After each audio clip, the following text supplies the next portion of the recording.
Así que el camino de Dios llevaba a Jesús al padecimiento, pero también el camino de Dios llevaba a Jesús a la muerte. Porque Él dice eso en Mateo capítulo 16, en el versículo 21, que era necesario ir a Jerusalén, padecer muchos de los ancianos, de los principales sacerdotes, los que escribas, y ser muerto. Y ser muerto. Y hay razones por las cuales era necesario que Jesús muriera. Teológicamente era necesario. La muerte del Hijo de Dios estaba en el plano, el decreto divino, aún antes de la fundación del mundo.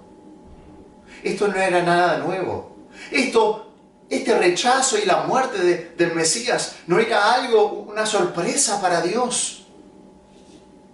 Nos dice esto en 1 de Pedro 1:18, sabiendo que fuisteis rescatados de vuestra vana manera de vivir, la cual recibiste de vuestros padres, no con cosas corruptibles, como oro o plata, sino con la sangre preciosa de Cristo, como de un cordero sin mancha y sin contaminación. Y escuchen bien, ya destinado desde antes de la fundación del mundo, pero manifestado en los postreros tiempos por amor de vosotros.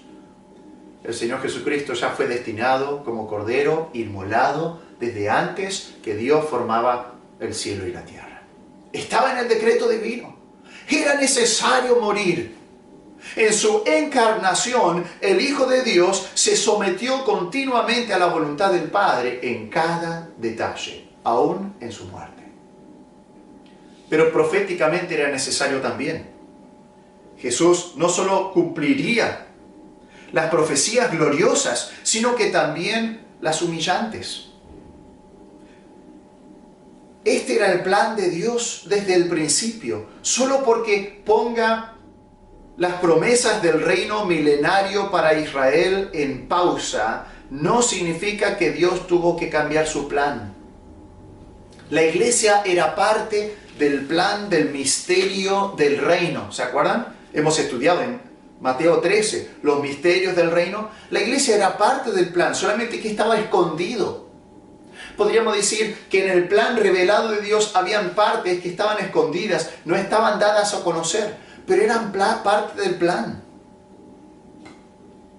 Y Pablo en Tesalónica dice esto, declarando y exponiendo por medio de las Escrituras que era necesario que el Cristo padeciese y resucitase de los muertos, y que Jesús, a quien yo os anuncio, decía él, es el Cristo. El Antiguo Testamento ya había anunciado la muerte del Mesías, ya había anunciado los padecimientos del Mesías, y era necesario que Jesús cumpla todas esas cosas. Muchas de las profecías llegaron a ser los mandatos de Dios para que Jesucristo cumpla. Algunas profecías fueron cumplidas por él. Por ejemplo, cuando era bebé, parte de la profecía del Antiguo Testamento era que debía haber estado en Egipto. De Egipto llamé a mi hijo, dice la profecía. Entonces, Mateo nos describe que José en sueños recibe una revelación de escapar de Belén e ir a Egipto. Y entonces José cumplió de esa manera parte de la profecía en cuanto a Jesús. Pero muchas de las profecías de Jesús, Jesús las iba a cumplir él mismo. Era como si fueran mandatos de Dios para su vida, para cumplir. Una y otra vez, Mateo dice que Jesús hizo algo para que se cumpliese lo dicho por el profeta. Jesús estableció su ministerio en Capernaum para cumplir las profecías. También Jesús sanó a muchísimos enfermos para cumplir las profecías. Jesús encargaba a los sanados a no publicar a los cuatro vientos que Jesús los había sanado para cumplir las profecías. Estos son pasajes que ya hemos visto en Mateo 4, en Mateo 8, en Mateo 12. Jesús hablaba en parábolas para cumplir las profecías. Y Jesús mandó a sus discípulos a buscar un pollino también para entrar a Jerusalén para cumplir las profecías. Una y otra vez Jesús estaba cumpliendo las profecías. Y la muerte de Jesús era parte de esas profecías. Así que era necesario ser muerto proféticamente, pero también era necesario ser muerto salvíficamente para salvarnos. La muerte de Jesús es la que pagó la pena de nuestro pecado. Dice la Biblia, sin derramamiento de sangre no se hace remisión. También dice Juan 12:24, de cierto os digo que si el grano de trigo no cae en la tierra y muere, queda solo. Pero si muere, lleva fruto. Y él estaba describiendo su vida. Jesús estaba diciendo, yo tengo que morir para llevar mucho fruto, porque si yo no muero, quedo solo. Soy el único salvo, el único que va a estar con el Padre en el cielo. Porque todos hemos pecado y estamos destituidos de la gloria de Dios. La única manera para salvarnos es si Él moría por nosotros, fuera condenado por nosotros. No alcanzaba solo a sufrir por nosotros, Jesús debía morir por nosotros. La muerte de Jesucristo no estorbó el plan de Dios para nada. Era el centro del plan de Dios. El hombre es pecador y por lo tanto está separado de Dios. La Biblia nos dice en Isaías 59:2, pero vuestras iniquidades han hecho división entre vosotros y vuestro Dios, y vuestros pecados han hecho ocultar de vosotros su rostro para no oír. Y por eso tú y yo estamos separados de Dios. Dios es santo y no permite el pecado en su presencia. Y lo único que merece el pecador es la muerte eterna. La Biblia dice la paga del pecado es muerte en Romanos 6:23. El alma que pecare, esa morirá. La muerte eterna es la separación del hombre de Dios, sufriendo en el lago de fuego por toda la eternidad. Dios es justo y debe castigar el pecado. Pero también Jesucristo debía morir porque tomaría el lugar del pecador. Dice Romanos 5:8, mas Dios muestra su amor para con nosotros en que siendo aún pecadores, Cristo murió por nosotros, tomando nuestro lugar ahí en la cruz, siendo condenado, recibiendo la ira y el castigo de Dios que nuestros pecados merecían. Él no merecía morir, pero tomó nuestro lugar. Fue castigado por nuestros pecados. Nuestros pecados recayeron sobre Él. Dios es amor y lo demostró dando a su Hijo por ti. Y debes arrepentirte de tus pecados y poner tu fe solamente en Jesús. Nos dice 2 Corintios capítulo 5, Dios estaba en Cristo. Ahí en la cruz, Dios estaba en Cristo reconciliando consigo al mundo, no tomándoles en cuenta a los hombres sus pecados. Así que os rogamos en nombre de Cristo, reconciliaos con Dios. Eso es necesario. Tienes que arrepentirte de tus pecados y poner tu fe solamente en Jesús. Dios es misericordioso y ha diseñado un plan para salvarte y perdonar tus pecados. Pero para eso era necesario que Jesucristo muera.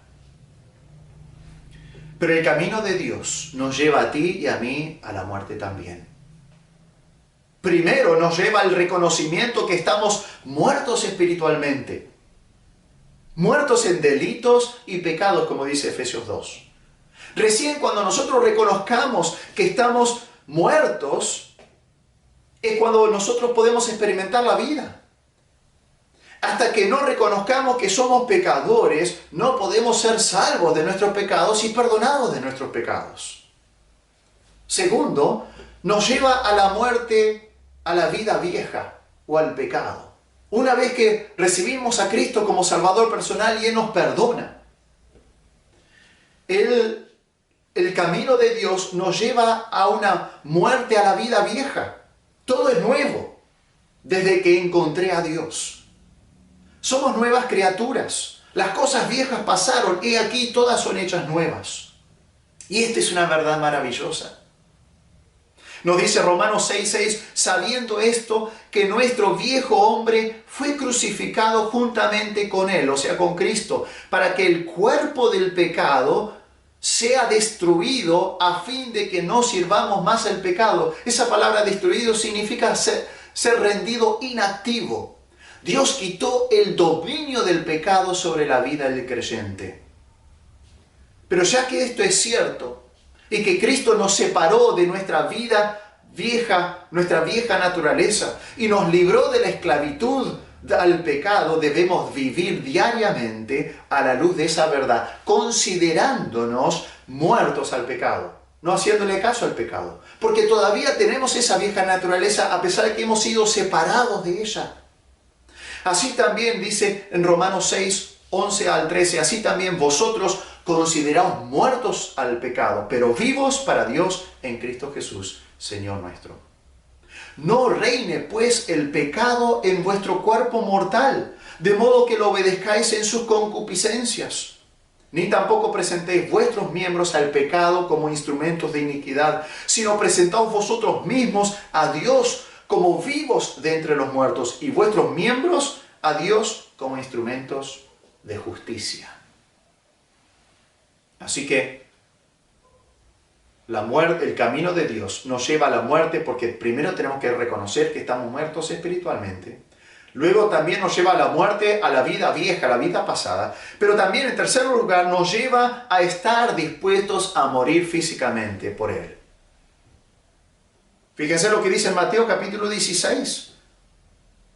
Al poco tiempo de decir esto, y lo vamos a estudiar más adelante, en el versículo 24 dice: entonces Jesús dijo a sus discípulos: si alguno quiere venir en pos de mí, niéguese a sí mismo y tome su cruz y sígame, porque todo el que quiera salvar su vida, la perderá, y todo el que pierda su vida por causa de mí, la hallará.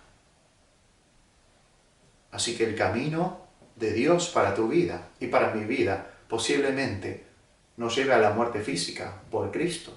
Debemos estar dispuestos, debemos llevar nuestra cruz, morir al yo y seguir a Cristo y estar dispuestos a perder nuestra vida por causa de Cristo. No avergonzarnos de Él, sino dar nuestra vida por causa de Él. Pero en cuarto lugar, el camino de Dios lo llevaba al Señor Jesús a la resurrección, porque Él dice al final del versículo 21 de Mateo 16 que era necesario ir a Jerusalén, padecer, ser muerto, dice, y resucitar al tercer día. Resucitar al tercer día. Si Jesús hubiera permanecido en la tumba, no sería diferente a cualquier líder religioso que establece una religión humana. Pero Él resucitó de los muertos, está vivo y ofrece la vida eterna a todo aquel que cree. ¿Por qué era necesario resucitar de los muertos? Para que podamos experimentar una fe viva. Si Cristo, dice 1 Corintios 15, 14 y 17, si Cristo no resucitó, vana es entonces nuestra predicación y vana es también vuestra fe. Aún estáis en vuestros pecados. O sea, si Cristo no hubiera resucitado, entonces no experimentaríamos la vida eterna. Estaríamos muertos en nuestros delitos y pecados todavía. Solo una persona viva te puede salvar. Si Cristo hubiera permanecido en la tumba, entonces hubiera sido derrotado. Pero no fue derrotado. Él triunfó sobre el pecado en la cruz y triunfó sobre la muerte en la tumba, volviendo a vivir, dejando esa tumba vacía. No creemos en un Cristo muerto que aún está crucificado. Predicamos la cruz de Cristo, pero esa cruz está vacía y esa tumba está vacía, porque Cristo resucitó, ascendió a los cielos, está sentado a la diestra del Padre y está intercediendo por nosotros. Así que para que podamos experimentar una fe viva, pero también para darnos una garantía que nosotros también resucitaremos. Segunda de Corintios 4:14 dice: sabiendo que el que resucitó al Señor Jesús, a nosotros también nos resucitará con Jesús y nos presentará juntamente con vosotros. Cuando una persona cree en Jesús, es sumergido o colocado en el cuerpo de Cristo, la iglesia, y se forma un vínculo, una unión vital e irrompible con Cristo, entre Cristo y el creyente. Y todo lo que le sucede a Cristo le sucede al creyente en unión vital con Él. Así que si Cristo resucitó físicamente, el creyente también resucitará físicamente. La resurrección de Cristo es la garantía de nuestra resurrección futura. pero también para darnos el poder. Cristo resucitó para darnos el poder de andar en vida nueva. No tenemos que esperar hasta el futuro, a la resurrección física, para experimentar algo hoy día. Hay una resurrección espiritual. Dice Romanos 6:4, porque somos sepultados juntamente con Cristo, con Él, para muerte por el bautismo, este bautismo espiritual, donde Él nos une al cuerpo de Cristo. Dice, a fin de que como Cristo resucitó de los muertos por la gloria del Padre, así también nosotros andemos en vida nueva. Ese andar en vida nueva es hoy. Vivir la vida cristiana, una manera para demostrar que eres salvo, es mostrando a Jesucristo viviendo en tu vida y obrando lo que es agradable a Dios. Te pregunto, ¿estás viviendo a Cristo? ¿Estás andando por este camino que Dios ha trazado para tu vida? ¿Estás dispuesto a arriesgarte o a ir al peligro? Ese camino lleva al peligro. Ese camino también lleva al sufrimiento, al padecimiento por Cristo. Pero eso obra en nuestra vida lecciones maravillosas. ¿Estás dispuesto a morir por Cristo? Salvar tu vida eterna, a pesar de que tengas que perder tu vida física. ¿Estás también dispuesto a vivir por Cristo? Hoy día, todos los días, permitir que Cristo viva su vida en ti. Mostrar a los demás la vida resucitada que Dios ha obrado en vos. Vamos a orar. Padre Celestial, gracias te damos porque Cristo tomó ese camino. Le era necesario y fue obediente hasta la muerte y muerte de cruz. Te damos gracias porque también tú lo has exaltado y podemos esperar un camino también de peligro, un camino de padecimiento, un camino de muerte, pero también un camino de resurrección para nuestras vidas. Ayúdanos a obedecerte, a seguir ese camino fielmente, para la honra y la gloria tuya, en el nombre de Cristo Jesús. Amén. Que el Señor los bendiga.